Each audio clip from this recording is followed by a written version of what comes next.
And once again, welcome back to my channel. Today we are going to discuss a very important topic of business communication, and that is communication structure in organization. This is unit 1 and part 4. In previous lecture of business communication, we have already discussed communication meaning, classification of communication, role of communication, purpose of communication, process of communication, and importance of communication. Guys, if you have missed those lecture, so I will request you to please visit the playlist section of Gyanada. There you will get all the videos which I have posted regarding business communication. And अगर आपका कोई और subject है like marketing, business organisation and management, या business environment, या GST, कोई भी subject है आपका, तो वहाँ पे आपको प्लेलिस्ट सेक्शन में वो सारे सब्जेक्ट्स भी मिल जाएंगे. So without any further do let's get started with today's lecture. Start करते हैं. अच्छा, ये जो आपको लेक्चर है ना, अगर आप क्लास 11th में हो, 12th में हो, बीकॉम, एमकॉम, एमबी कुछ भी अगर आप कर रहे हो, या कोई डिप्लोमा कोर्सेज कर रहे हो मैनेजमेंट का या कॉमर्स रिलेटेड, अगर आपका टॉपिक है, आपका सब्जेक्ट है बिजनेस कम्युनिकेशन, तो ये आपके लिए काफ़ी हेल्पफुल होने वाला है वीडियो. पेन कॉपी साथ में लेकर के बैठना, क्योंकि मैं आपको लेक्चर्स के साथ में नोट्स भी पूरा प्रोवाइड करती हूँ. तो आप स्क्रीनशॉट ले करके लिख सकते हो, या पॉज करके भी लिख सकते हो, जो भी आपको कन्वीनियंट लगे. ठीक है, आई थिंक ये अगर आप पूरा लिख लोगे कंटेंट ना अपनी कॉपी में, तो एग्जामिनेशन पॉइंट ऑफ व्यू से आपकी काफ़ी अच्छी तैयारियां हो जाएंगी. अब आप देख लो कि इसमें मैंने आपको सारी डिटेल्स एकदम डीप में दिया हुआ है, सारे कंटेंट मैंने आपको यहाँ प्रोवाइड कर दिए हैं. हालांकि ये सारे मैं आपसे पॉइंट वाइज डिस्कस भी करती हूँ अभी. पहला तो जो है कम्युनिकेशन को देखो, यहाँ 3 पार्ट में कैटेगराइज करा हुआ है. बेस्ड ऑन ऑर्गेनाइजेशन स्ट्रक्चर, दूसरा है अकॉर्डिंग टू डायरेक्शन, और तीसरा है अकॉर्डिंग टू एक्सप्रेशन. अच्छा, इनके अंदर भी सब कैटेगरीज हैं, मतलब इन कैटेगरीज के अंदर में भी सब कैटेगरीज है, क्योंकि ऑर्गेनाइजेशन स्ट्रक्चर में ना 2 चीज़ आ गई हुई है. एक है फॉर्मल, मतलब औपचारिक तरीके से जो भी बिजनेस के अंदर में कम्युनिकेशन होता है, और दूसरा अनौपचारिक तरीके से भी किसी भी बिजनेस में, ऑर्गेनाइजेशन में या कंपनी में जो कम्युनिकेशन होता है वो. तो ये ऑर्गेनाइजेशन स्ट्रक्चर के बेसिस पे कम्युनिकेशन होते हैं. फिर डायरेक्शन के बेसिस पे जब आप देखते हो तो डाउनवर्ड कम्युनिकेशन होता है, फिर अपवर्ड कम्युनिकेशन होता है, फिर उसके बाद में हॉरिजॉन्टल कम्युनिकेशन होता है. ठीक है, तो डाउनवर्ड माने कि इस तरीके से, अपवर्ड माने इस तरीके से, हॉरिजॉन्टल माने इस तरीके से. ठीक है, कई बार इसको वर्टिकल कम्युनिकेशन भी बोलते हैं, अपवर्ड वाले कम्युनिकेशन को वर्टिकल कम्युनिकेशन भी बोलते हैं. बट हम इसे ऑर्गेनाइजेशनल टर्म में डाउनवर्ड एंड अपवर्ड से इसको हम रेफर करते हैं. अभी देखो इसमें क्या है कि फॉर्मल कम्युनिकेशन क्या बोलता है. फॉर्मल कम्युनिकेशन में देखो सारी जो चीज़ें होती हैं वो एक ऑफिशियल तरीके से होती हैं. एक उनका पर्टिकुलर ऑर्गेनाइजेशनल चार्ट होता है, उसको फॉलो करते हैं. सबसे अच्छी बात इसमें ये होती है ना कि इन्फॉर्मेशन का जो फ्लो होता है ना, वो काफ़ी स्मूथ होता है, काफ़ी एक्यूरेट होता है, क्योंकि फॉर्मल तरीके से सारी बातें आपको एकदम प्रिसाइजली बताई जाती हैं एंड टाइमली हो जाता है. तो ये बहुत अच्छी चीज़ है फॉर्मल कम्युनिकेशन का कंपनी में, कि आपके जो इन्फॉर्मेशन का फ्लो है वो बहुत ही अच्छी तरीके से कंपनी में चलता है. अभी जो मैंने आपको एक्सप्लेन किया उसी का एक्सप्लेनेशन यहाँ इंग्लिश में है, इसको आप स्क्रीनशॉट ले लेना. देखो, फॉर्मल कम्युनिकेशन में कुछ डेफिनेशन भी यहाँ पे दिया हुआ है कि such a communication is that which is associated with the formal organisation structure, मतलब उनका अपना एक फॉर्मल ऑर्गेनाइजेशन स्ट्रक्चर होता है, एंड द ऑफिशियल स्टेटस और the position of communicator and the receiver. ठीक है, एक बहुत ही पॉजिटिव तरीके से, बहुत ही ऑर्गेनाइज्ड तरीके से यहाँ पे फ्लो होता है किसी भी इन्फॉर्मेशन का, जहाँ पे भी फॉर्मल कम्युनिकेशन होता है. अभी मैं आपको फॉर्मल कम्युनिकेशन के कुछ एग्जांपल्स दूंगी, जैसे कि हम लोग ईमेल करते हैं, या आपके बुलेटिन के थ्रू या नोटिस के थ्रू में कोई बात, कोई इन्फॉर्मेशन एम्प्लॉय तक पहुँचाई जाती है, तो वो फॉर्मल कम्युनिकेशन का ही पार्ट होता है. जैसे कि अगर आपको कॉन्फ्रेंस वगैरह कॉल करनी है, डिपार्टमेंटल मीटिंग्स वगैरह करनी है, कंपनी की कोई बुलेटिन है, या कोई स्पेशल इंटरव्यू, किसी स्पेशल पर्पस के लिए पब्लिकेशंस या मैसेजेस वगैरह ट्रांसफ़र करने हैं, तो वहाँ पे ना बहुत ही फॉर्मल तरीके से कम्युनिकेशन को किया जाता है थ्रू प्रॉपर चैनल. तो अब यहाँ पे देखो एक चीज़ और लिखी हुई है कि we frequently come across the phrase through proper channel. Through proper channel का मतलब ही हो गया कि फॉर्मल कम्युनिकेशन, क्योंकि आप जब भी फॉर्मल कम्युनिकेशन करते हो ना, तो आपको एक प्रोसीजर, ऑफिशियल प्रोसीजर, या आपका एक स्टैंडर्ड प्रोसीजर होता है, उसको आपको फॉलो करना पड़ता है. So it basically emphasises the essence of formal communication. For example, यहाँ पे एक एग्जाम्पल दिया हुआ है क्या, कि when the general manager issues instruction, so it is example of formal communication. अगर कोई जनरल मैनेजर है, जीएम है कंपनी का, वो कोई इंस्ट्रक्शन को इशू करता है, तो ऑब्वियसली रिटन फॉर्म में करेगा या प्रोफेशनल और ऑफिशियल तरीके से करेगा, बिकॉज क्योंकि वो सीनियर पोजीशन पे है किसी भी ऑर्गेनाइजेशन के. तो ये कुछ मैंने यहाँ पे 5 पॉइंट्स यहाँ पे मेंशन करे हुए हैं फॉर्मल कम्युनिकेशन के। जब भी आप डिपार्टमेंटल मीटिंग करते हो तो भी वहाँ पे फॉर्मल तरीके से कम्युनिकेट आप करते हो। आप बहुत ज़्यादा फ्रेंडली वे में आप बात नहीं कर सकते या इनफॉर्मल तरीके से आप बात नहीं कर सकते अपने सबऑर्डिनेट से या आपके नीचे जो सुपरवाइजर्स हैं, जो मैनेजर हैं।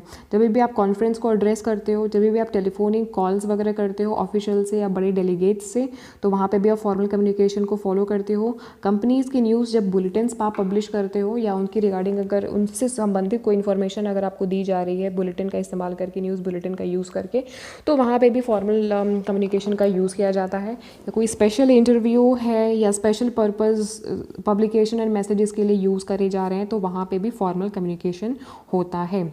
सो इसका कुछ मेन एडवांटेज भी है। मेन एडवांटेज क्या है कि जो एक रूटीन बना रहता है, एक स्टैंडर्ड मैसेज पास होता है, जो भी इन्फॉर्मेशन होती है उसमें कुछ भी एम्बिगियसनेस नहीं होता है, कुछ भी एम्बिग्यूटी नहीं होती है।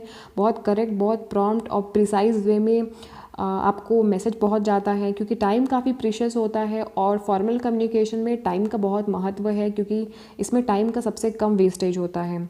तो इसलिए फॉर्मल कम्युनिकेशन को लोग ज़्यादा प्रायोरिटी देते हैं कि कम समय में एकदम पॉइंट टू पॉइंट बात, जिसमें कि आपका जो इन्फॉर्मेशन है वो थोड़ा सा भी इधर से उधर नहीं होता है, वो आप तक पहुंचा दिया जाता है।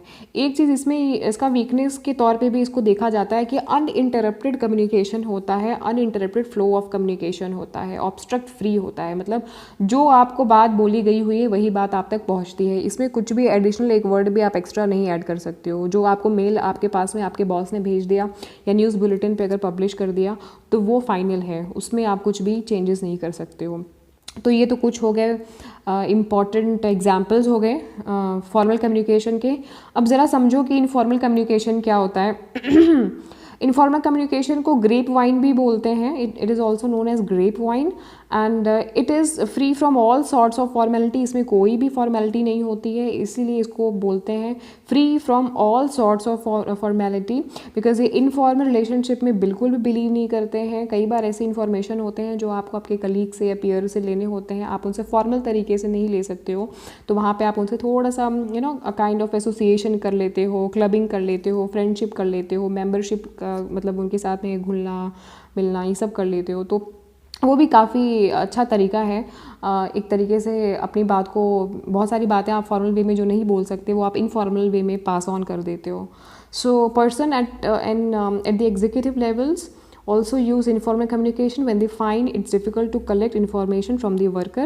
कभी कभी जो एग्जीक्यूटिव लेवल से मतलब टॉप लेवल के जो मैनेजर्स होते हैं वो भी इनफॉर्मल कम्युनिकेशन का यूज़ करते हैं, जब उनको ऐसा फील होता है कि भाई अगर हम फॉर्मल तरीके से कट टू कट बात करेंगे तो हमको प्रॉम्प्ट इन्फॉर्मेशन नहीं मिल पाएगी वर्कर से। अब देखो वर्कर जो है वो लेमैन लैंग्वेज समझता है, लेमैन लैंग्वेज मतलब वो ईजी से ईजी लैंग्वेज समझता है। अब कोई भाई अगर कंपनी में कोई 4th क्लास का वर्कर है, अगर आप उससे फॉर्मल तरीके से बात करोगे, नोटिस के थ्रू में कट टू कट बात करोगे, प्रिसाइज बात करोगे, एकदम स्पष्ट बात करोगे, है ना, बॉस वाली फीलिंग उसको कराओगे, तो कई बार वो सारी इन्फॉर्मेशन आपको नहीं दे पाते हैं, झिझकते हैं या छुपा जाते हैं या गलत इन्फॉर्मेशन मिलती है या काफ़ी डिफ़िकल्टी होती है, क्योंकि कई बार उन्हें भी नहीं समझ आ रहा होता है। तो इसीलिए क्या होता है कि आपको भी इनफॉर्मल कम्युनिकेशन फॉलो करना पड़ता है। अब इनफॉर्मल कम्युनिकेशन में सपोज़ करोगे आपको किसी से सजेशन लेना है या किसी का कोई कमेंट लेना है ना, तो आप इनफॉर्मल वे में भी बात करके उसका सजेशन और उसका कमेंट ले सकते हो। फॉर्मल वे में आप किसी का सजेशन या कमेंट लेने में काफ़ी डिफ़िकल्टी होती है। कई बार क्या होता है कि आप अपनी बात जो है जेस्चर के थ्रू, स्माइल के थ्रू या साइलेंस के थ्रू या सिर्फ देख करके भी आप कई बार ना बोलते हुए बहुत कुछ बोल जाते हो। तो ये एक तरीके का फॉर्मल कम्युनिकेशन ही होता है। जो मैंने अभी आपको एक्सप्लेन किया वही चीज़ यहाँ पे लिखी हुई है। It may be conveyed by simple glance, मतलब सिंपली अगर आपने किसी की तरफ देखा, ग्लैंस माने घूरना या देखना, या किसी जेस्चर के थ्रू या स्माइल के थ्रू या साइलेंस के थ्रू, मियर साइलेंस माने केवल साइलेंस के थ्रू भी आप कई बार अपनी बातें कह देते हो।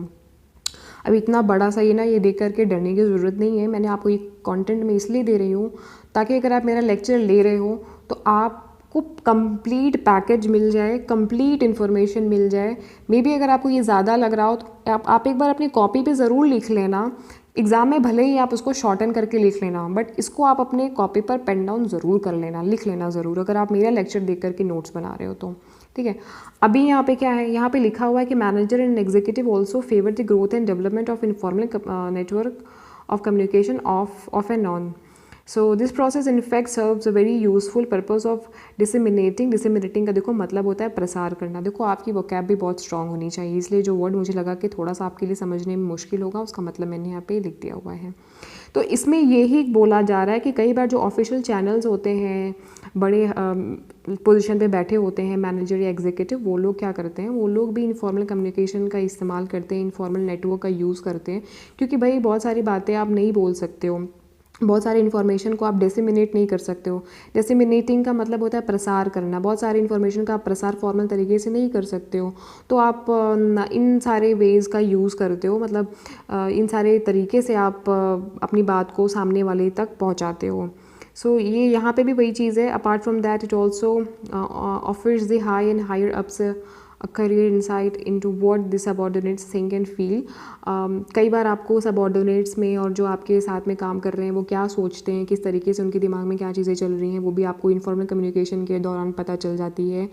और ये अच्छा भी है एक तरीके से देखा जाए तो, कि आपकी कंपनी के बारे में और आपके बारे में लोग क्या सोच रहे हैं वो आपको पता पड़ जाता है। But at the same time the weakness of informal communication are also worth noting. अब इसमें ये बोल रहा है कि कुछ वीकनेस होती है कम्युनिकेशन की जिसको आपको नोट करना होगा। क्या होता है कि it may be mentioned that this process very often tends to pass distorted, misinterpreted and inaccurate half truth information and facts. अब इसमें क्या है कि कई बार इनफॉर्मल कम्युनिकेशन में क्या होता है कि जो मैसेज एक्चुअली में आपको पास करना चाहिए, पास आप तक जो पहुंचना चाहिए, वो ना पहुंच करके गलत इन्फॉर्मेशन पहुंच जाती है, इनएक्यूरेट इन्फॉर्मेशन पहुंच जाती है, क्योंकि भाई आप इनफॉर्मल तरीके से बोल रहे हो। तो कई बार हमारा जो बोलने का तरीका होता है ना, हम सही इन्फॉर्मेशन को भी गलत तरीके से जब प्रेजेंट कर देते हैं ना, तो उसका मतलब गलत निकल जाता है। या कभी कभी हम हाफ इन्फॉर्मेशन दे देते हैं, हाफ ट्रूथ बोलते हैं या आधे फैक्ट्स बताते हैं, depending on circumstances and the messages. मतलब ये बात अलग है कि सर्कमस्टांसेस क्या है, बट आपके मैसेजेस जो हैं वो कई बार डिस्टॉर्टेड हो जाते हैं, मिस इंटरप्रिटेड हो जाते हैं। मिस इंटरप्रिटेड मतलब कि गलत तरीके से उसका इंटरप्रिटेशन हो जाता है, गलत तरीके से उसको समझा दिया जाता है। मिस इंटरप्रिटेड का मतलब होता है गलत तरीके से समझा देना या बता देना। But still executives and manager can not do away with informal communication. लेकिन फिर भी इसमें ये लिखा हुआ है कि एग्जीक्यूटिव और जो मैनेजर्स होते हैं वो इनफॉर्मल कम्युनिकेशन को करना ही होता है। वो बहुत ज़्यादा फॉर्मल तरीके से अगर वो रहेंगे तो बहुत सारी इन्फॉर्मेशन को वो पास ऑन नहीं कर पाएंगे। तो एक मिक्स होता है, एक बैलेंस जो होता है ना वो मेंटेन करके रखना पड़ता है। अब भाई मैनेजर का काम भी यही होता है एक्चुअली, अगर ये आप देखो तो अगर आप देखो तो जो मैनेजर का काम होता है या कंपनी के जो अथॉरिटियन होते हैं उनका काम भी ये होता है कि वो अपने तरीके से सिचुएशन के हिसाब से, जब उनको लग रहा है फॉर्मल तो वो फॉर्मल्स में बातें बोल रहे हैं, जब उनको डील करना है फोर्थ क्लास के वर्कर्स के साथ में, या जब उनको कोई और इन्फॉर्मेशन चाहिए होती है तो बेस्ड ऑन सिचुएशन सर्कमस्टांसेस वो इनफॉर्मल कम्युनिकेशन भी करते हैं, which is quite normal and quite obvious. अपनी रियल लाइफ में भी आप भी इन सारी चीज़ों को करते होगे। सो अब दूसरा ये है कि डायरेक्शन के बेसिस पर कम्युनिकेशन के क्या पार्ट हैं, क्या चार्ट हैं। तो पहला तो हो गया डाउनवर्ड कम्युनिकेशन। इसमें क्या है कि इसमें जो कम्युनिकेशन है इसका जो फ्लो होता है वो सुपीरियर से सबऑर्डिनेट्स की तरफ होता है। अब ऑब्वियसली सुपीरियर है तो ऊपर होगा, क्योंकि वो डाउनवर्ड कम्युनिकेशन होना, डाउनवर्ड माने कि ऊपर से नीचे आ रहा है, तो ऊपर से नीचे माने जो सुपीरियर है, सुपीरियर नीचे के सबऑर्डिनेट्स को जो भी कम्युनिकेशन पास ऑन कर रहा है उसकी बात कही जा रही है, इसलिए इसको डाउनवर्ड कम्युनिकेशन बोला जाता है। अब अगर आप ऑर्गेनाइजेशनल स्ट्रक्चर के हिसाब से इसको समझोगे तो इसमें कुछ चीज़ें लिखी हुई हैं। The executive must exercise their power to achieve the desired objective which imply that they may be engage in issuing orders. वो ऑर्डर्स को इशू करते हैं कौन, जो ऊपर के सुपीरियर होते हैं, एग्जीक्यूटिव होते हैं, या इंस्ट्रक्शंस को इशू करते हैं, या कंपनी की अगर कोई पॉलिसी है, डायरेक्टिव्स हैं तो वो उसको इशू करते हैं। किनको इशू करते हैं, वो लोअर लेवल के पर्सनस को, मतलब लोअर लेवल के जो नीचे लोग काम कर रहे हैं उनको। वो आपके पॉलिसीज, इंस्ट्रक्शन, ऑर्डर्स जो भी है कम्युनिकेशन वो ऊपर से नीचे की तरफ फ्लो होता है, इसीलिए इसको डाउनवर्ड कम्युनिकेशन बोला जाता है। अच्छा, अब डाउनवर्ड कम्युनिकेशन में क्या होता है कि जब भी डाउनवर्ड कम्युनिकेशन होता है ऊपर से नीचे, तो जो परफॉर्मेंस है, मतलब जो काम है, वो एक्सपेक्ट किया जाता है कि वो फटाफट हो, क्योंकि ऊपर से उनको ऑर्डर मिला, फिर नीचे से फिर ऊपर, मतलब एक तरीके का पूरा चेन चल रहा होता है, तो काम बहुत जल्दी फटाफट होता है। ऊपर से नीचे की तरफ ऑर्डर पास हुआ, फिर काम होना शुरू हो गया। अब देखो इसमें एक है कैट्स एंड खैन है, इन्होंने 5 एलिमेंट्स बताए हुए हैं डाउनवर्ड कम्युनिकेशन के। तो ये जो 5 एलिमेंट्स हैं वो यही है कि पहला होता है कि स्पेसिफिक टास्क डायरेक्टिव्स होते हैं, मतलब जॉब इंस्ट्रक्शन दी जाती है जिससे कि पूरा पता चल जाता है कि आपको क्या काम करने हैं। इन्फॉर्मेशन डिज़ाइन टू प्रोड्यूस, मतलब जॉब रेशनल की बात हो रही है। जॉब रेशनल देखो पहला हो गया जॉब इंस्ट्रक्शन, दूसरा हो गया जॉब रेशनल, ठीक है। अब इस जॉब इंस्ट्रक्शन का मतलब कि specific task directives, job rational का मतलब क्या हुआ, information design to produce understanding of the task. जो भी आपको इन्फॉर्मेशन दी जाती है वो इसलिए दी जाती है ताकि आप टास्क को, जो भी आपको काम करना है उसको समझ सको और ऑर्गेनाइजेशन के गोल को समझ सको, ऑर्गेनाइजेशन का जो टास्क है आप उसको समझ सको। फिर तीसरा है कि information about organisational procedure and practices. जब ऊपर से नीचे की तरफ कम्युनिकेशन आता है तो ऑर्गेनाइजेशन की जो भी इन्फॉर्मेशन है या जो भी जिस प्रोसेस से जो प्रोसीजर को फॉलो करना है या जो भी उनके प्रैक्टिसेस है, नियम है, कानून है, नॉर्म्स एंड कंडीशन है, वो सारे ज़्यादातर ऊपर से नीचे की तरफ फ्लो करते हैं। अब भाई अगर टॉप मैनेजर कोई बैठा हुआ है तो वो आपको यही तो बताएगा कि आपको क्या काम करना है, उनकी ऑर्गेनाइजेशन की पॉलिसी क्या है, उनका प्रोसीजर क्या है, अगर ऊपर से इन्फॉर्मेशन नीचे की तरफ आ रही है तो बेसिकली यही सारी इन्फॉर्मेशन आती है। या feedback to the subordinates about their performances, या जो भी नीचे के सबऑर्डिनेट्स काम कर रहे हैं तो ऊपर के जो सुपीरियर्स होते हैं ना वो बताते हैं, इनके फीडबैक को बताते हैं कि जो नीचे लोग काम कर रहे हैं ये कैसा काम कर रहे हैं, अच्छा कर रहे हैं, बुरा कर रहे हैं काम, इनका परफॉर्मेंस क्या है। तो ये सुपीरियर वाले ही बताते हैं, ऊपर वाले ही बताते हैं कम्युनिकेशन का, डाउनवर्ड कम्युनिकेशन का यूज़ करके। फिर पांचवा है information of an ideological character to inculcate a sense of mission, मतलब सेंस ऑफ मिशन को इनकलकेट करना। एंड इंडोक्ट्रिनेशन, डॉक्ट्रिनेशन का मतलब होता है समझना, गोल्स को समझना। तो ये भी इनका एक बहुत इंपॉर्टेंट चीज़ होता है कि जब इन्फॉर्मेशन ऊपर से नीचे की तरफ फ्लो कर रही होती है तो वो कंपनी का जो भी डिज़ायर टास्क है या जो भी गोल है वो उसको समझाने का कोशिश करते हैं अपने इंफॉर्मेशन के थ्रू। एक सेकेंड, क्या हो गया,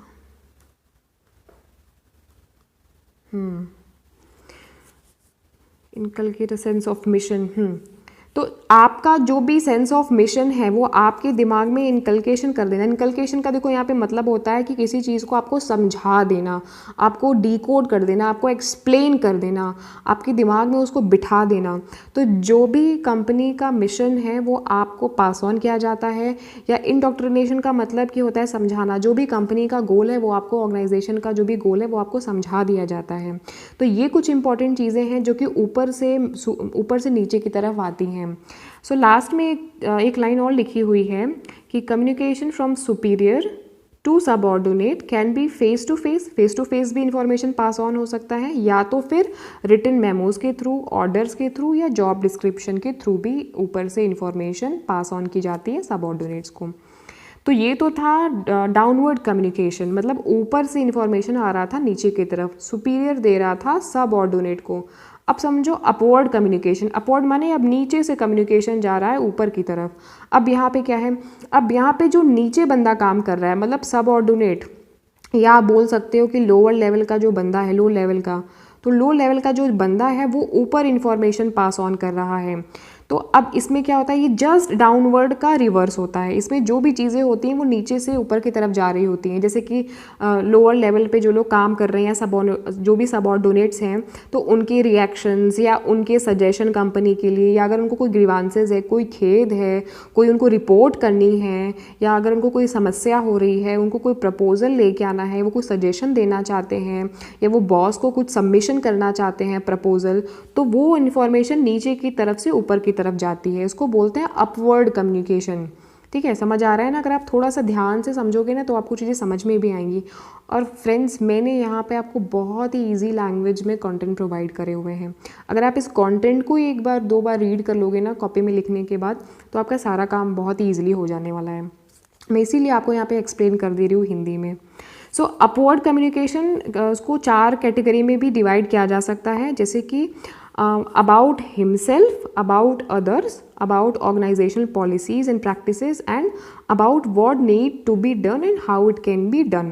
अब जब इन्फॉर्मेशन नीचे से ऊपर की तरफ जा रही है तो कौन भेज रहा है? भाई नीचे जो है वही भेजेगा ना। अब नीचे कौन है? सबऑर्डिनेट्स हैं, या जो लो लेवल के लोग हैं वो, और ऊपर कौन है? सब सुपीरियर हैं, या जो भी बॉस हैं वो है। ठीक है, तो अब ये नीचे से क्या भेज सकते हैं, ये नीचे से भेज सकते हैं अपने बारे में जानकारी, या अपने परफॉर्मेंस के बारे में जानकारी, या अगर इनको कोई समस्या है तो उसके बारे में जानकारी, या इनके जो पीयर्स हैं, मतलब जो इनके दोस्त हैं, इनके जो पीयर हैं, जो इनके अदर डिपार्टमेंटल वर्कर्स हैं, उनकी कोई प्रॉब्लम है तो वो, या तो फिर कोई ऑर्गेनाइजेशन की पॉलिसी है या नियम है, कानून है जो उनको समझ में नहीं आ रहा है, या जिनसे उनको खेद है, जिनसे उनको परेशानी हो रही है, तो वो इन्फॉर्मेशन ऊपर की तरफ जाती है कि जैसे क्या करना चाहिए, what need to be done, क्या करना चाहिए और किस प्रकार करना चाहिए। तो ये सारी इन्फॉर्मेशन, ये सारे कम्युनिकेशन नीचे से ऊपर की तरफ जाते हैं। अब इसके कुछ मेन फीचर हैं। क्या फ़ीचर हैं कि ये आपको एक तरीके का कंट्रोल प्रोवाइड करता है, ये आपको ऐसी इन्फॉर्मेशन प्रोवाइड करता है जिससे कि आप डिसीजन मेकिंग कर सको, ये आपके व्यू पॉइंट्स को, आपकी रिएक्शन को, आपके एटीट्यूड को ऊपर पहुंचाता है, आपकी फीलिंग्स को ऊपर पहुंचाता है, आपके जो कंपनी में जो वो एम्प्लॉयज़ काम कर रहे हैं उनका मोरल लेवल हाई है, डाउन है, कैसा है, किस तरीके से है, ये आपको समझ में आता है। ये चीज़ें यहाँ पे लिखी हुई हैं कि it condensed and summarized as it passes through various level of hierarchy. It gives feedback on the extent of effective downward communication. This feedback is used for improving communication effectiveness. अब जो नीचे से कम्युनिकेशन ऊपर की तरफ जा रहा है ना, तो काफ़ी इसमें इम्प्रूवमेंट हो जाता है। ऊपर वाले बैठे वाले लोग समझ जाते हैं कि नीचे के लोगों को क्या ज़रूरत है, इनको कितना कंट्रोल देना है, इनको कितना क्या इन्फॉर्मेशन इनसे लेनी है, और इनके व्यू पॉइंट्स क्या हैं, इनके रिएक्शंस क्या हैं, इनके एटीट्यूड क्या हैं। ये सारी चीज़ों को देख कर के डिसीजन मेकिंग कर पाते हैं। So upward communication may get distorted owing to the nature of superior and subordinate relationship. कई बार क्या होता है ना कि नीचे से जो इन्फॉर्मेशन जाती है ना अपवर्ड की तरफ, वो कई बार डिस्टॉर्टेड हो जाती है, मतलब कुछ का कुछ चला जाता है, विकृत हो जाता है। हम जो भेजना चाहते हैं वो ना भेज करके गलत इन्फॉर्मेशन चली जाती है कई बार, और वो ना उनको काफ़ी एडवर्सली, मतलब विपरीत तरीके से इफ़ेक्ट भी कर देती है। मोर एवर क्या होता है, कई बार रॉन्ग इन्फॉर्मेशन ट्रांसमिट जब हो जाती है सुपीरियर को, तो इम्प्रेशन भी ख़राब हो जाता है। लोग अच्छा इम्प्रेशन बनाने के लिए कि हमारा बॉस हमारे बारे में अच्छा सोचे, कई बार रॉन्ग इन्फॉर्मेशन भी दे देते हैं। तो बहुत सारे तरीके हैं जिस तरीके से नीचे से इन्फॉर्मेशन ऊपर की तरफ जाते हैं। जैसे कि क्या हुआ कि किसी कंपनी में, शायद आपने भी देखा होगा, अगर आप या कॉलेज में हैं तो आपके आसपास जिस भी इंडस्ट्री में है, जिस भी कॉलेज में है, वहाँ पे भी क्या होता होगा कि सजेशन बॉक्स वगैरह देखा होगा, आपके सजेशंस लिए जाते हैं, आपके पर्सनल कॉन्टैक्ट नंबर लिए जाते हैं, एंड आपका सर्वे वगैरह किया जाता है, जो भी उनके ग्रीवांसेस प्रोसीजर होते हैं वो देखे जाते हैं। अगर कंपनी में है तो लेबर यूनियन देखा जाता है कि किस तरीके से लेबर की जो यूनियन है किस तरीके से काम कर रहे हैं, प्राइवेट लाइंस वगैरह देखी जाती हैं। तो ये कुछ चीज़ें हैं जिनका इन्फॉर्मेशन नीचे से ऊपर की तरफ फ्लो होता है, तो इसको बोलते हैं अपवर्ड कम्युनिकेशन। अब हॉरिजॉन्टल कम्युनिकेशन का क्या है? हॉरिजॉन्टल कम्युनिकेशन का मतलब आप समझो कि पैरेलल कम्युनिकेशन, ठीक है। अब पैरेलल कम्युनिकेशन में क्या है कि when the communication take place between two or more person who are subordinates, मतलब अब आपकी बात जो हो रही है वो आपके सबऑर्डिनेट से हो रही है, या सेम पर्सन से हो रही है, और those who are working on same level of organisation. क्योंकि कम्युनिकेशन हॉरिजॉन्टल जो होता है, मतलब कि अब आपके सेम पैरेलली बात हो रही है। पैरेलल का मतलब क्या हो गया, अगर आप मैनेजर हो तो एक मैनेजर का जो कम्युनिकेशन हो रहा है मैनेजर से, या अगर आप सबऑर्डिनेट हो तो सबऑर्डिनेट का कम्युनिकेशन हो रहा है सबऑर्डिनेट से। तो भले ही आप सेम डिपार्टमेंट में हो या भले ही अलग डिपार्टमेंट में हो, तो जो डिपार्टमेंटल सेम लेवल पे जो भी कम्युनिकेशन होता है उसको बोलते हैं हॉरिजॉन्टल कम्युनिकेशन। इसको आप लेटरल कम्युनिकेशन भी बोलते हो, it is also known as lateral communication. तो इसमें कंफ्यूज मत होना, लेटरल कोई अलग से वर्ड नहीं है, इसको हॉरिजॉन्टल बोलते हैं। सो ज़्यादातर क्या होता है, जो फंक्शनल मैनेजर होते हैं या जो सबऑर्डिनेट्स होते हैं, जो एक ही बॉस के अंदर में कई बार क्या होता है कि 4-5 वर्कर्स काम कर रहे होते हैं, तो उनके बीच में भी जो कम्युनिकेशन फ्लो होता है ना, उसको बोलते हैं हॉरिजॉन्टल कम्युनिकेशन। या जैसे सपोज करो HR डिपार्टमेंट है, ठीक है, या फिनेंस डिपार्टमेंट है, मार्केटिंग डिपार्टमेंट है, इनका एक मैनेजर है, इनका एक मैनेजर है, इनका एक मैनेजर है, तो इनमें भी तो आपस में कम्युनिकेशन होता होगा भाई इनके लेवल पर। तो इनका जो आपस के लेवल पे कम्युनिकेशन होता है उसको बोलते हैं हॉरिजॉन्टल कम्युनिकेशन। ये रिटन भी हो सकता है, ये ओरल भी हो सकता है, इसमें कोई बाउंडेशन नहीं है। अब इसमें हॉरिजॉन्टल कम्युनिकेशन में कुछ चीज़ें और लिखी हुई हैं, हालांकि मुझे लगता है कि इतने से ही आपको समझ आ गया होगा कि मैं कहना क्या चाहती हूँ। फिर भी एग्जामिनेशन के पॉइंट ऑफ व्यू से आप इसको लिख लेना कि ये देखो, इस जल्दी जल्दी मैं समझा देती हूँ आपको कि हॉरिजॉन्टल कम्युनिकेशन सेटिस्फाई करता है पीपल की नीड को और उनके पीयर्स क्या चाहते हैं, किस तरीके से सोच रहे हैं, तो उसको समझने में काफ़ी आसानी होती है। बिकॉज अगर आपका डिपार्टमेंटल अलग है, आपका फंक्शन अलग अलग है, अगर आप फाइनेंस डिपार्टमेंट देख रहे हो, कोई और HR डिपार्टमेंट देख रहा है, तो उसके काम को समझने में कई बार मुश्किलें हो जाती हैं। तो इस कम्युनिकेशन को बरकरार रखने से कई बार फॉर्मल तरीके से या कम्युनिकेशन फ्लो बना रहता है, तो आपस में कोऑर्डिनेशन भी बना रहता है अदर डिपार्टमेंट्स के साथ में। तो वो एक अच्छा पॉजिटिव साइन है, क्योंकि फैसिलिटेट करता है कहीं ना कहीं हर एक इंडिविजुअल मैनेजर को, पीयर टू पीयर कम्युनिकेशन होता रहता है। तो ये सोशल नीड सेटिस्फेक्शन प्रोवाइड करता है। भाई आप भी तो अब किसी कंपनी में काम कर रहे हो, तो एज अ मशीन तो काम नहीं कर सकते। तो अगर आप अपने लेवल के लोगों से बात कर रहे हो, दूसरे डिपार्टमेंट के मैनेजर से, तो आप उनका सवाल देख रहे हो, वो क्या फील कर रहे हैं, वो कौन सी डिफ़िकल्टी को फील कर रहे हैं, वो कैसे अपने डिपार्टमेंट को हैंडल कर रहे हैं। मैनेजर टू मैनेजर लेवल पर बातें वहाँ पर होती हैं। अब ये सारी बातें आप अपने सबऑर्डिनेट से तो कर नहीं सकते, या जो आपके नीचे काम कर रहे हैं आप उनसे तो कर नहीं सकते।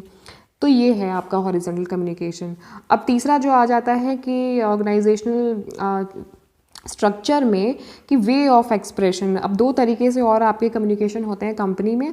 एक होता है ओरल, और ओरल बोल लो या वर्बल कम्युनिकेशन बोल लो, और दूसरा होता है आपका रिटन कम्युनिकेशन। तो ओरल कम्युनिकेशन में क्या आ जाता है, जो आप मौखिक तरीके से करते हो। अब इसमें दो पार्टीज़ चाहिए होती हैं ओरल कम्युनिकेशन में, एक सेंडर चाहिए होता है, एक रिसीवर चाहिए होता है, जो कि आपके आइडियाज़ को सुन सके। सेंडर माने भेजने वाला व्यक्ति जो इन्फॉर्मेशन को पास ऑन कर रहा है, और रिसीवर माने प्राप्त करने वाला व्यक्ति।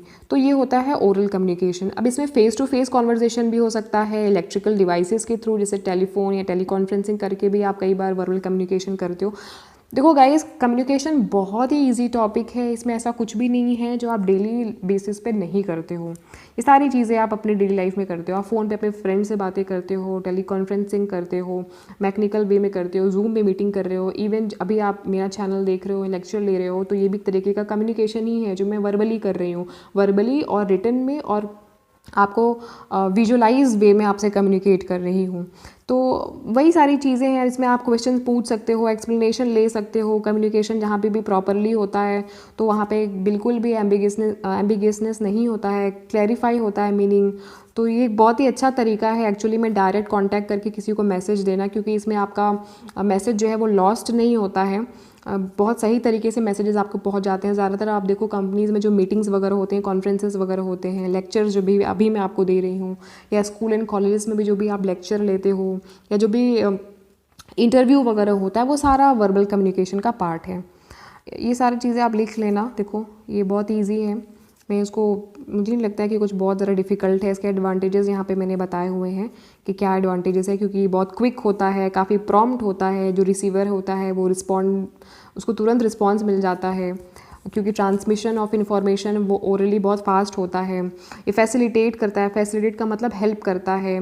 क्या हेल्प करता है कि ये फोस्टर किया जा सके, फोस्टर मतलब तीव्र, तेज़ी, मतलब बढ़ाया जा सके, मतलब दो लोगों के बीच में mutual ideas, facts, understanding, cooperation को काफ़ी बढ़ावा मिलता है। फिर oral communication through direct contact undoubtedly inculcates the subordinate sense of self importance. भाई अगर आपसे कोई डायरेक्टली बात कर रहा है तो आपको थोड़ा सा सेंस ऑफ इम्पॉर्टेंस आपको फील होगा। सो फोर्थ पॉइंट क्या है कि oral communication further enable the supervisor to make quick appraisal of subordinate section. सारी चीज़ें इसमें काफ़ी क्विकली होती हैं। आपको आपके मैसेजेस का रिएक्शन काफ़ी जल्दी मिल जाता है, तुरंत ही मिल जाता है। कॉन्फ्लिक्ट बहुत कम होते हैं। आप तुरंत ही, अगर आपको समझ में आ गया कि कुछ चेंजेस करना है, तो आप प्लान को रीडिज़ाइन कर देते हो, प्रोग्राम को भी आप रीडिज़ाइन कर देते हो, टाइम और सर्कमस्टेंसेस को ध्यान में रखते हुए। तो ये देखा जाए तो काफ़ी फ्रेंडली और कोऑपरेटिव टीम स्पिरिट को डेवलप करता है वर्बल तरीके से या ओरल तरीके से कम्युनिकेशन करने का। टाइम भी बचता है, इफ़ेक्टिव तरीका भी होता है, और बहुत सही कम्युनिकेशन प्रोसेस हो जाता है। इसके कुछ डिसएडवांटेजेस भी हैं। कई बार क्या होता है, डिसएडवांटेजेस क्या है कि जो मैं बोलना चाहती हूँ, मे बी कई बार आप उसको, अगर आपने क्लियरली नहीं सुना है तो आप उसको गलत भी समझ सकते हो। इसलिए मेरा लेक्चर आप ध्यान से सुनना, क्लियरली सुनना। जहाँ नहीं समझ में आएगा वापस से सुन लेना, और अगर कुछ फिर भी रह जाएगा तो कमेंट बॉक्स में ज़रूर से मेरे से पूछ लेना कोई भी चीज़, ठीक है। और अगर गाइज़ मैं यहाँ पे एक चीज़ और बोलना चाहूँगी, बहुत मेहनत आप लोग करा रहे हो, अगर मेरा लेक्चर अच्छा लगा है, आपने अभी तक चैनल को सब्सक्राइब नहीं किया है तो सब्सक्राइब कर लेना चैनल को मेरे, ठीक है। साथ में बेल आइकन भी प्रेस कर लेना, बेल आइकन प्रेस कर लोगे ना तो फिर जब भी मैं कोई भी वीडियो अपलोड करूँगी तो उसकी नोटिफिकेशन सबसे पहले आपको आएगी। चलो अच्छा फटाफट टॉपिक पे आते हैं। It is not a good for lengthy communication. जब आपको एक लेंदी कम्युनिकेशन, लंबा चौड़ा बड़ा कम्युनिकेशन करना होता है तो ज़्यादा अच्छा होगा कि आप रिटन कम्युनिकेशन करो, क्योंकि कई बार आप बोलने के टाइम में ना बहुत सारी इंपॉर्टेंट चीज़ मिस कर सकते हो, राइट। तो इसलिए अगर आप उसको रिटन वे में करते हो तो वो ज़्यादा अच्छा है। तो ये एक इसका डिसएडवांटेज है कि बड़ा कम्युनिकेशन है तो उसमें कुछ यहाँ पे इन्फॉर्मेशन का गड़बड़ी हो सकता है। तो अब इसमें एक चीज़ और है, थर्ड पॉइंट जो कि डिसएडवांटेजेस में है, कि जो भी बंदा कम्युनिकेट कर रहा है ना उसका एक्सप्रेशन का तरीका एक्यूरेट होना चाहिए, अप्रोप्रिएट होना चाहिए, और जो सुनने वाला है मतलब जो रिसीवर है वो भी एकदम पेशेंसली उस चीज़ को सुन रहा हो, तो ही आपका इन्फॉर्मेशन सही तरीके से पास ऑन होगा, वरना गड़बड़ हो सकता है। So it is inadequate where specific performance of policy and rules is needed। वही सारी चीज़ें हैं, अगर आपने सही तरीके से इन्फॉर्मेशन नहीं दिया, सही टोन में इन्फॉर्मेशन नहीं दिया तो आपकी सही इन्फॉर्मेशन को भी सुनने वाला गलत तरीके से ले सकता है।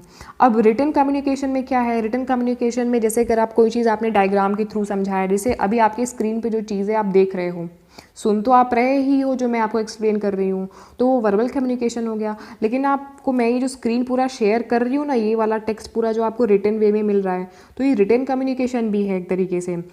तो रिटन कम्युनिकेशन में जैसे वर्ड्स के थ्रू, ग्राफ के थ्रू, डायग्राम के थ्रू, जो अक्सर मैं आपको दिखाती हूँ एवरी लेक्चर में दिखाती हूँ, पिक्चर्स के थ्रू में कम्युनिकेट करना, तो ये काफ़ी एक्सटेंसिव कम्युनिकेशन का होता है, एक्सटेंसिव यूज़ होता है रिटन कम्युनिकेशन, और एक्सटेंसिव यूज़ इन ऑर्गेनाइजेशन में काफ़ी इसको यूज़ करके अपनी बातों को कन्वे किया जाता हुआ है, कन्वे किया जाता है। So sometime this form of communication becomes indispensable का मतलब होता है very important, as in the case of rules, order, schedule और पॉलिसी मैटर। जब कंपनी को अपने पॉलिसी मैटर्स पे डिस्कशन करना होता है, या अपने कंपनी का शेड्यूल डिस्कस करना होता है, या कोई रूल बताना होता है, ऑर्डर बताना होता है, कोई नोट्स देना होता है, या कुछ भी चीज़ें ऐसी जो कि काफ़ी इंपॉर्टेंट है, तो रिटन कम्युनिकेशन ही प्रेफर किया जाता है। क्योंकि ना इसमें क्या होता है कि आपके जो डिस्टॉर्टेड मैसेजेस के चांसेस बहुत कम हो जाते हैं, बहुत प्रॉम्प्ट वे में आपके पास में मैसेज चले जाते हैं, प्रिसाइज वे में जाते हैं, कुछ भी उसमें एम्बिगियसनेस नहीं होती है, स्पष्ट तरीके से आपको आपकी बात पहुंचा दी जाती है, मैसेज आपको सही तरीके से पहुंचा दिया जाता है। तो ये काफ़ी अच्छा है कि आपको जो बोलना चाहते हैं वो आप अच्छे से उसको समझ जाओ। अब देखो इसमें मैंने थोड़ा सा क्लासिफिकेशन कर दिया हुआ है ओरल का और रिटन का। जैसे ओरल में अगर आप कोई भी पर्सनल इंस्ट्रक्शन दे रहे हो, या अगर आप lecture and conferences meeting attend, ये एग्जाम्पल्स हैं, ठीक है। या ग्रेप वाइन किस कम्युनिकेशन का पार्ट था, अभी मैंने आपको पीछे बताया, आपको मैंने बताया था फॉर्मल एंड इनफॉर्मल कम्युनिकेशन। तो अभी आप कमेंट में करके मुझे बताना कि ग्रेप वाइन किस कम्युनिकेशन, मतलब कौन से कैटेगरी के अंदर में आता है, या कौन से कम्युनिकेशन को ग्रेप वाइन कम्युनिकेशन भी बोलते हैं, वो आप बताना मुझे कमेंट करके। फिर चौथा है interview, face to face conversation, telephonic, union channels, ये सारे ओरल मौखिक तरीके से किए जाते हैं। लेकिन जब आप रिटन कम्युनिकेशन करते हो, जैसे अगर आपको रूल्स एंड इंस्ट्रक्शन बताने हैं तो आप रिटन में करते हो भाई, क्योंकि रूल्स आपको बताने हैं, उसमें कुछ भी अगर एक भी चीज़ें मिस्टेक हो गई तो गलत रूल आपको बता दिया गया, गलत पॉलिसी आपको बता दी गई, तो वहाँ पे बहुत लॉस हो सकता है, मतलब ब्लंडर हो सकता है बहुत ही बड़ा। जैसे कि अगर एनुअल रिपोर्ट वगैरह देनी होती है तो वो भी रिटन में ही जाती हैं, हाउस मैगजीन, पब्लिकेशंस वगैरह, या कंप्लेंट का कोई प्रोसीजर है, या कोई पर्सनल लेटर्स या सजेशंस हैं, या कोई लेटर है, सर्कुलर है, मतलब नोटिस जो आपके न्यूज़ बुलेटिन पे पोस्ट किया जाता है, या मेमोज़ हैं, bulletin and notice board, handbooks and manuals, ये सारे आप ज़रूर से स्क्रीन को पॉज कर लेना और इसको लिख लेना, because these are commonly used forms of communication in different directions, ये होते ही होते हैं। सो आई होप गाइस कि आपको समझ में आया होगा कि कम्युनिकेशन स्ट्रक्चर ऑर्गेनाइजेशन में किस तरीके से काम करता है। अगर मेरा लेक्चर आपको थोड़ा भी यूज़फुल लगा तो मुझे मोटिवेट करने के लिए, मुझे सपोर्ट करने के लिए चैनल को सब्सक्राइब ज़रूर करना और बेल आइकन भी प्रेस कर लेना। अगर आपका कोई और टॉपिक है जो कि मैनेजमेंट एंड कॉमर्स से रिलेटेड नहीं है, उसे भी आप मुझे बता सकते हैं, मैं आपको उस पर भी जल्दी से जल्दी लेक्चर बना करके अपलोड करूँगी। So thank you guys for watching this video. मिलते हैं हम कल के नेक्स्ट लेक्चर में। तब तब तक के लिए अपना ध्यान रखें। Take care, good bye.